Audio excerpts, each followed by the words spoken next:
기도하겠습니다. 주님, 오직 주께서 보여주신 그 길을 따라가게 하소서. 세상에 수많은 좋은 길, 화려한 길, 금길이 있지만, 꽃길이 있지만 그것은 우리가 걸어가야 될 길이 아닙니다. 그것은 눈에 보기 외에 좋은, 그러나 그 끝은 멸망길입니다. 그러나 예수님께서 우리에게 보이신 그 십자가의 길이 바로 우리가 가야 될 길입니다. 온전히 그 길만 걷게 하소서. 그래서 그 길의 끝에 영광의 주님을 만날 수 있도록 역사하여 주시옵소서. 우리 주 예수 그리스도의 이름으로 간절히 기도드렸습니다. 아멘. 오늘 민수기 30장 32장에 있는 내용을 가지고 기적과 믿음 사이 민수기 두 번째, 불신과 믿음의 결정적 차이라는 제목으로 하나님의 말씀을 전하고자 합니다. 2세대를 제외하고 20세 이상에서 결국 이제 애굽을 빠져나온 사람들, 광야에서 태어난 아이들 말고 애굽을 빠져나온 사람들 중에서 가나안 땅에 들어간 사람 딱 2명밖에 없습니다. 갈렙과 여호수아. 성경에서 왜 그 놀라운 기적을 경험하고 그 은혜를 경험하고 그 정말 엄청난 일들을 경험했는데 결국 가나안 땅을 밟은 사람이 2사람밖에 되지 않는가라는 그 결정적 차이를 성경에서 딱 한 줄로 이렇게 말을 하고 있습니다. 민수기 32장 10절서부터 12절. 민수기 32장 10절서부터 12절. 그때 여호와께서 진노하사 맹세하여 이르시되 애굽에서 나온 자들이 20세 이상으로는 한 사람도 내가 아브라함과 이삭과 야곱에게 맹세한 땅을 결코 보지 못하리니 이는 그들이 나를 온전히 따르지 아니하였음이니라. 그러나 그나스의 사람 여분의 아들 갈렙과 눈의 아들 여호수아는 여호와를 온전히 따랐느니라 하시고. 그래서 성경은 그 결정적 차이, 왜 가나안 땅을 밟지 못했는가, 왜 가나안 땅을 밟았는가, 그 결정적 차이를 여호와를 온전히 따랐느냐 따르지 않았느냐라는 것으로 말을 하고 있습니다. 자, 온전히 따랐는가, 온전히 따르지 않았는가, 이것을 어떻게 판단할 수 있습니까? 마태복음 21장 28절서부터 32절에 예수님이 그 차이를 분명하고 명확하게 설명을 해주세요. 자, 마태복음 21장 28절서부터 32절에 우리가 아는 아주 유명한 비유가 있죠. 어떤 아버지가 2 아들에게 포도원 가서 일을 하라 라고 했습니다. 근데 첫째 아들이 예 아버지, 제가 오늘 가서 열심히 일을 하겠습니다 하고 아주 공손하게 대답을 했고 실제로는 안 갔어요. 근데 둘째 아들은 아빠 나 오늘 약속 있는데 뭐야 자꾸 왜 이러세요 아빠, 나 안 갈 거야 그러고선 화를 엄청 내고 뛰쳐나갔어요. 그러나 그럼 또 내가 안 가면 또 아버지 혼자 일하시겠네, 또 아빠 얼마나 고생할까. 그래서 대답은 안 간다고 했지만 실제로는 가서 일을 했어요. 자, 예수님께서 그 비유를 얘기하시고 이렇게 말씀하십니다. 그 둘 중에 누가 아버지의 뜻대로 하였느냐? 이르되 둘째 아들이니이다. 예수께서 그들에게 이르시되 내가 진실로 진실로 너희에게 이르노니 세리와 창녀들이 너희보다 먼저 하나님의 나라에 들어가리라. 요한이 의의 도로 너희에게 왔거늘 너희는 그를 믿지 아니하였으되 세리와 창녀는 믿었으며 너희는 이것을 보고도 끝내 뉘우쳐 믿지 아니하였도다. 대답은 잘하고 실제로는 가지 않은 첫째 아들, 대답은 안 간다고 했지만 실제로 간 둘째 아들. 누가 온전히 하나님을 따른 사람입니까? 둘째 아들. 종교의 지도자들인 대제사장, 서기관, 바리새인, 사두개인, 율법사들은 예수님을 십자가에 못 박아 죽이고 끝내 예수님을 영접하지 않았습니다. 그들은 성경을 다 외우는 사람들이요, 직업적으로 성전에서 일을 하는 종교인들이었지만 결국 예수님을 믿지 않았습니다. 그러나 그 당시에 어느 누구도 인간 취급을 하지 않았던 문둥병자, 창녀, 세리, 눈먼 자, 안진뱅이는 예수님을 영접하였습니다. 그들은 결국 예수님을 믿었습니다. 그렇다면 왜 이렇게 불신과 믿음의 결정적 차이가 나는가? 왜 이렇게 불신과 믿음의 결정적 차이가 생기는가? 그것은 그럴 수밖에 없는 상황에 대한 자기 이해를 가지면 불신이에요. 이게 성경에 예수님하고 계속 동역을 하고 예수님과 함께 다니다가 끝내 예수님을 배신하고 예수님을 따르지 않은 대표적인 인물들이 나와요. 모든 것을 다 예수님의 말씀대로 하다가 마지막에 예수님을 따르지 않은 부자 청년, 돈이 너무 많아서 끝내 예수님을 따르지 못했던 부자 청년, 예수님이 가자 그랬는데 갑자기 아버지의 장례가 나가지고 아버지의 장례를 치르느라 결국 예수님을 따라가지 못한 효자 청년, 향유 옥합 사건 때 돈을 너무 함부로 쓰는 예수님 때문에 마음이 상해서 예수님을 배신했던 가룟 유다. 전부 어떤 사람들입니까? 지금 내 상황적으로, 지금 내 현실적으로, 지금 내가 갖고 있는 여러 가지가 불가피하게 어쩔 수 없이 도저히 지금은 예수님을 따라갈 수 없는 상태예요. 이거는 확실해요. 진짜 그래요. 아버지가 돌아가셔가지고 장례를 치러야 되는데 지금 돈이 너무 많아가지고 이 돈을 어떻게 좀 정리를 해야 되는데, 진짜 예수님이 로마로부터 해방시킬 줄 알았는데 무슨 십자가로 가네. 이게 도대체가 이게 뭐지? 하고 자기가 이제 따라가야 되나 말아야 되나, 예수님은 지금 일어나 가야 되나 말아야 되나 할 때 지금 현실적으로 내가 처한 상황이 도저히 따라갈 수 없는 상태인데 이것만 처리하고 가야지 라고 했던 사람들은 결국 아무도 못 들어갔습니다. 이 일만 처리하고 가야지, 이것만 해결되면 가야지, 이 상황이 좋아지면 가야지, 이것만 어떻게 좀 되면은 그때 가야지 라고 했던 사람들은 결국 아무도 천국에 들어가지 못했다는 것입니다. 그러니까 불신과 믿음의 결정적인 차이는 뭐냐? 그럴 수밖에 없는 상황을 뛰어넘지를 못한 거예요. 내 지금 처지와 상황과 현실이 그럴 수밖에 없어 라는 걸 믿은 거예요. 나는 지금은 따라갈 수 없어 라는 것을 믿은 거예요. 근데 그것을 넘었던 사람들은 어떤 사람들입니까? 그럼에도 불구하고 예수님은 나를 인도에 가실 거야 라고 했던 사람은 뛰어넘은 거예요.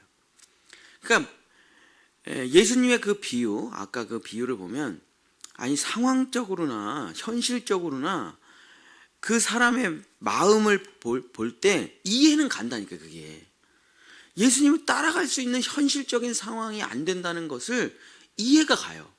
전하는 자나 그 말을 받는 자나 다 이해하고 있어요, 그 상황을. 근데 거기서 그래, 내가 지금 상황이 안 되잖아, 그럴 수밖에 없잖아 하는 그 믿음을 선택하면 불신이고, 그럼에도 불구하고 예수님께서 다 뜻이 있겠지라고 하면 가는 거죠. 예수님께서 이렇게 또 말씀을 하셨습니다. 어떤 사람이 잔치를 베풀었는데 아무도 오질 않아요. 그래, 너무 바쁘고 다 너무 해야 될 일들이 많아요. 그래서 예수님께서 잔치를 베풀고 아무도 오지 않은 그 비유를 말씀하시고 마지막에 이렇게 말씀을 하십니다. 마태복음 22장 14절에 이렇게 그 비유를 하시고 이렇게 말씀하셔요. 청함을 받은 자는 많되 택함을 입은 자는 적으니라. 그러니까 초대장을 받은 사람은 많은데 실제로 그 초대장을 가지고 그 잔치에 들어온 사람은 적다. 이렇게 한번 해봐 라고 권면을 받은 사람은 많지만 실제 그렇게 한 사람은 거의 없다. 이렇게 말씀을 하시는 것입니다. 왜냐하면 내가 지금 처한 현실이 지금 갈 수 있는 상황이 아니라는 굳건한 믿음을 가지고 일평생을 살아왔기 때문에. 언제 우리가 모든 걸 포기하고 모든 걸 내려놓고 주님께 헌신한 사람이 될 수가 있겠습니까? 그런 날이라는 건 존재하지 않아요. 우리 인생에. 언제? 그러니까 돈이 얼마 있으면 일을 안 해도 될까요? 또 내가 어느 정도의 일을 하고 어느 정도의 과업을 완수하고 어느 정도의 돈을 가지고 있으면 이제는 그만 됐다. 주님을 따라가자 할 날이 올까요? 그런 날은 인생에 존재하지 않습니다. 그죠? 왜냐하면 지금 대한민국에 사는 사람들은 세계에 5위, 6위 정도 되는 사람들이잖아요. 집에 테레비가 2개, 3개씩 있고요. 냉장고가 김치 냉장고도 있고 그냥 냉장고도 있고 자동차도 2대, 3대도 있고 옷도 수십 벌이 있어가지고 죽을 때까지 다 입지도 못해. 너무나 그러고 굶어 죽을 사람 굶어 죽지도 않아요. 그냥 내가 파산 신청을 하고 면책 신청을 해도 국가에서 어느 정도는 다 먹여 살려주니까 그냥 난 망했어요 라고 국가에다가 그냥 보고해도 굶어 죽질 않아요. 그럼 뭐 제가 늘 말하는 거지만 하루 종일 마트를 돌아다니면서 시식만 먹어도 배가 불러요. 그런 나라에 살고 있는데 도대체 언제 내가 예수님을 따라갈 수가 있을까요? 그런 날이라는 건 존재하지 않는다니까요. 그러니까 어느 날 우리가 난 정말 예수님을 따라가야지, 예수님께 헌신해야지 라는 그 전적인 선택을 언제 할 수가 있을까요? 그런 날은 없어요. 그냥 어느 날 자기가 그냥 선택하는 겁니다. 상황이 안 되고 현실이 안 되고 여러 가지가 말도 안 되는데 그냥 선택하는 거예요. 그걸 뭐라고 합니까? 믿음이라고 하는 거죠. 믿음. 상황이 돼서 하는 거는 믿음이 아니에요. 하나님은 그런 상황에서 우리를 부르시질 않아요. 그래, 너 돈 다 벌고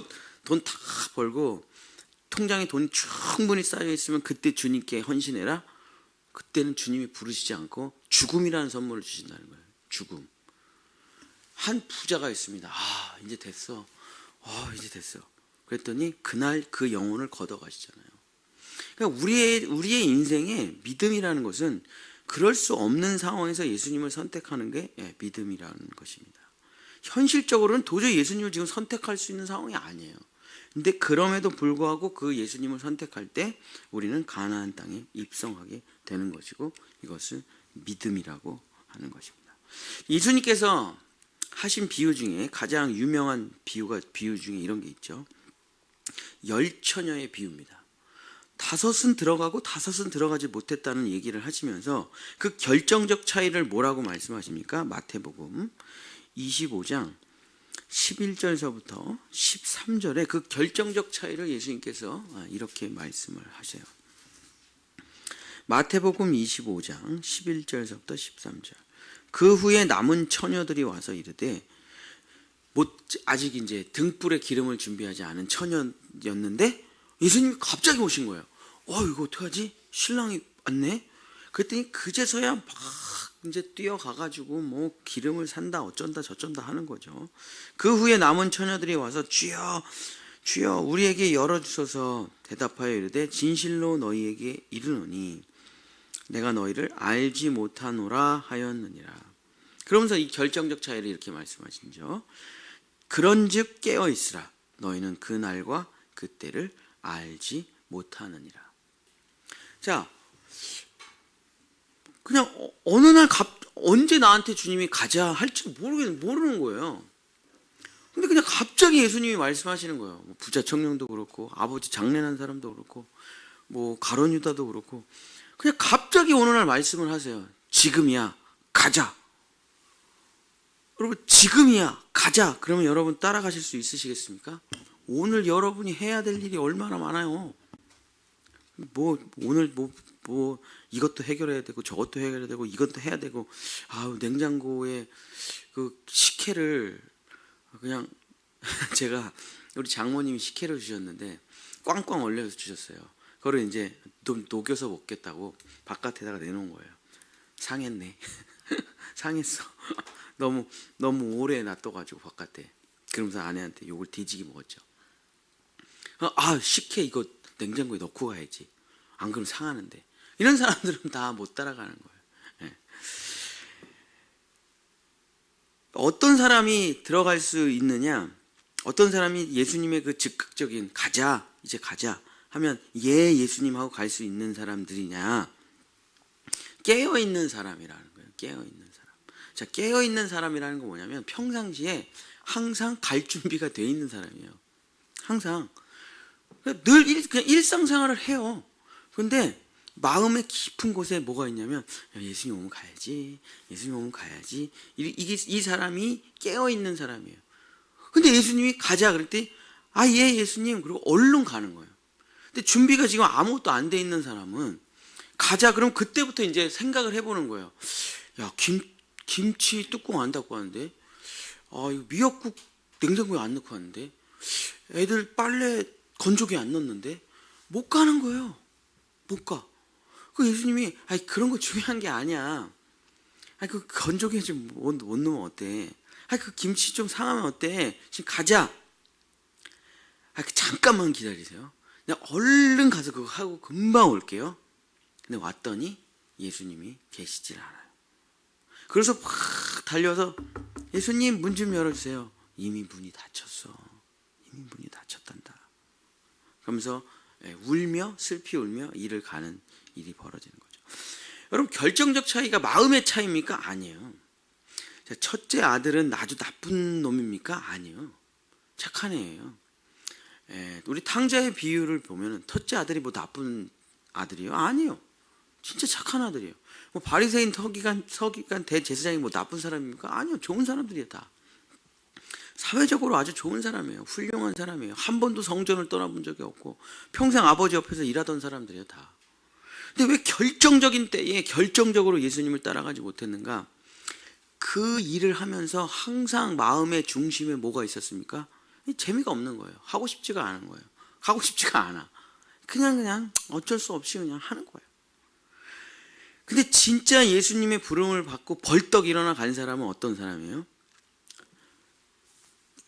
뭐 성격은 거칠고 몸은 별로 형편없고 뭐 공부도 못하고 뭐 별 볼 일도 없는 사람인데 마음의 중심에 예수님 따라가면 얼마나 좋을까? 그 마음의 중심에 진짜 예수님 따라가면 얼마나 좋을까? 그 기름이 있는 사람들은 예수님이 부르면 벌떡 일어나서 간다는 거죠. 사랑하는 본향의 성도 여러분, 말씀을 마치겠습니다. 그러니까 마음을 믿지 마세요. 마음을. 내 마음은 나도 모르고 내 아내도 모르고 남편도 몰라요. 내 마음은 진짜 한 길 물 속은 알아도 10길 사람 속은 모른다. 맞는 말인가? 어쨌든 내 마음은 오늘도 오락가락이에요. 내 마음이 진심이다. 이런 거 믿지 마세요. 난 진짜 예수님을 사랑해. 이거 다 거짓말이에요. 난 진짜 예수님을 사랑해. 이거 다 거짓말이라니까요. 그렇게 보면, 왜냐면 그렇게 내 마음을 믿잖아요. 내가 아무것도 안 해. 엉터리야. 근데 자기 자신을 이렇게 위로해요. 그래도 내가 예수님을 사랑하는 건 진짜야. 이거 거짓말이라니까. 이거 자기 착각이에요. 뇌가 만들어내는 자기 착각이에요. 예수님은 어떻게 말씀하시냐? 갔냐 안 갔냐. 그걸로 보라요. 그들의 열매로 그들을 판단하라. 열매로 우리가 애들한테 맨날 속잖아요. 그죠? 진짜 이번에 중간고사 반드시 10등은 들어옵니다. 엄마 자전거 준비하세요. 핸드폰 준비하세요. 반드시. 눈이 막 이글이글 불타. 그리고 막 결단이 서 있어. 그럼 여러분 어떻게 되죠? 믿죠 그거를. 그리고 성적표는 어떻게 됩니까? 옛날이랑 똑같아. 그러면서 또 이게 뭐야?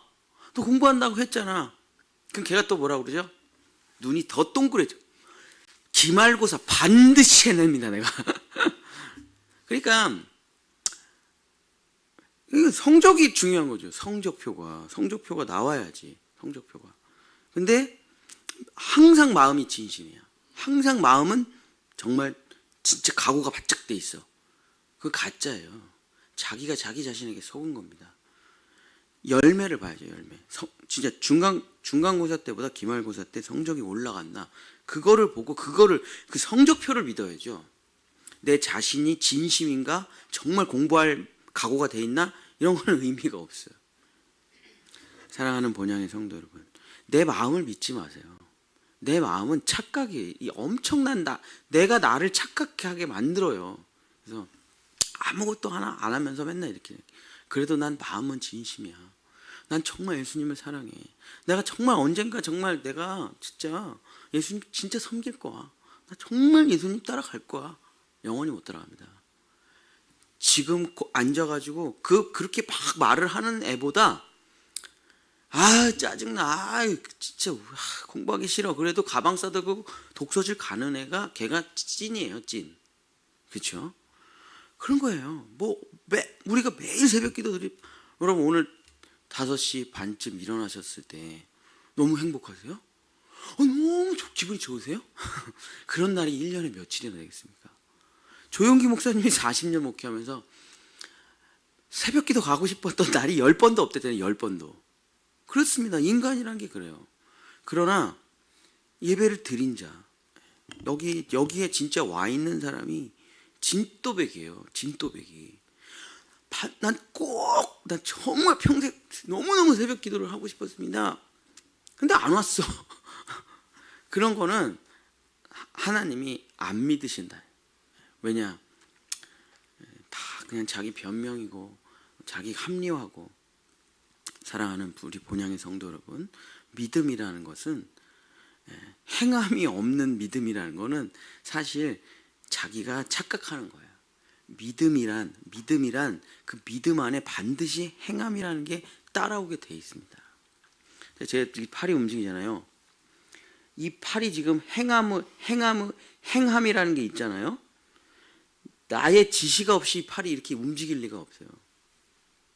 그러니까 이 팔을 움직이는 믿음, 이 팔을 움직이는 믿음의 체계가 있기 때문에 이런 결과가 나오는 겁니다. 믿음이란 이런 거예요. 자기 신념, 자기 착각이라는 것은 중요한 게 아니라, 성경에서 말하는 믿음을 가진 사람은 반드시 행함까지 그 안에 들어가 있어요. 그러니까 하나님의 말씀을 붙든다. 하나님의 말씀을 붙들잖아요. 그러면 그 말씀은 반드시 그 말씀 안에 있는 믿음이 우리를 그 말씀을 성취하게끔 끌고 가요. 하나님의 말씀이 그냥 지식으로만 있는 말씀이 아니고, 하나님의 말씀은 활력이 있다, 운동력이 있다, 이렇게 기록을 했죠. 히브리서 4장에. 그러니까 하나님의 말씀은 살아있는 말씀이고, 죽은 기록이 아니에요. 살아있는 말씀이고 활력, 운동력이 있는 말씀이에요. 다 동사란 말이에요. 이 하나님의 말씀. 그래서 이 말씀을 믿고 아멘 하면 반드시 그 말씀은 나를 행함으로까지 인도해 낸다. 사랑하는 본향의 성도 여러분, 진심으로는 천국에 갈 수가 없습니다. 다 진심이니까요. 다 진심이에요. 지구상에 천국에 가고 싶지 않은 사람이 누가 있겠습니까? 다 가고 싶어요. 그러나 진짜 들어가는 사람은 왜 극소수냐? 다 알지만, 다 알고, 다 이해하고, 다 깨달았지만 아무도 행하지 않았기 때문에. 왜 행하지 않았습니까? 행하고 싶었으나 오늘은 아니라는 믿음 때문에. 사랑하는 본향의 성도 여러분, 오늘이라는 믿음, 지금이라는 믿음을 가지시기를 축복합니다. 언제 순종합니까? 지금. 성령이 나에게 음성을 주시면, 성령이 나에게 강한 역사를 주시면 즉시로 순종하지 않는 이상 그건 다 지나가고 잊혀져요. 좀 이따 해야지. 못해요. 즉시로 순종할 때 하나님의 모든 말씀은 성취되고 가나안 땅을 밟게 되는 것입니다. 사랑하는 본향의 성도 여러분, 깨어 있으시기를, 깨어서 그 마음의 소원을 갖고 말씀을 붙들고 하나님 나는 주님이 부르시는 즉각 가기를 원합니다 하는 이 마음을 가지고 늘 계시면 금방 주님이 부르십니다. 그러면 얼른 일어나서 가시면 되겠습니다. 5분 안에 이사 갈 준비, 5분 안에 죽을 준비, 5분 안에 복음을 준비할 준비가 안 돼 있는 사람은 그리스도인이 아니다. 감리교회 창시자 존 웨슬리 목사님이 말씀하신 것이죠. 사랑하는 우리 본향의 성도 여러분, 주님이 오신다. 우리는 5분 안에 주님을 따라갈 준비가 돼 있어야 됩니다. 주님이 넌 오늘 죽을 거야. 그러면 5분 안에 유언하고 빨리 주님을 따라갈 준비가 돼 있는 우리 여러분이 되시기를, 믿음의 사람이 되시기를 예수님의 이름으로 축복합니다. 기도하겠습니다. 주님, 아는 것 갖고는 구원을 받을 수가 없습니다. 믿을 때 구원을 받을 수 있습니다. 믿을 때 가나안 땅에 들어갈 수 있습니다. 상황은 도저히 불가능한 이야기입니다. 예수님의 모든 말씀은 상황으로 안 됩니다. 현실적으로 안 됩니다. 있다가 안 됩니다. 그러나 그 모든 상황과 현실과 문제를 내려놓고 믿음으로 예수님의 손을 잡고 따라갈 때 그 사람은 마침내 가나안 땅을 밟게 됩니다. 우리 본향의 성도들, 이 새벽을 깨워 기도하는 성도들, 믿음의 땅을 밟고 가나안 땅을 밟고 여호수아와 갈렙처럼 천국을 누리며 살아가는 우리 본향의 성도들 될 수 있도록 축복하여 주시옵소서. 여호와는 내게 복을 주시고 너를 지키시기를 원하며 여호와는 그 얼굴을 내게 비추사 은혜 베푸시기를 원하며 여호와는 그 얼굴을 내게로 향하여 드사 평강 주시기를 원하노라. 아멘.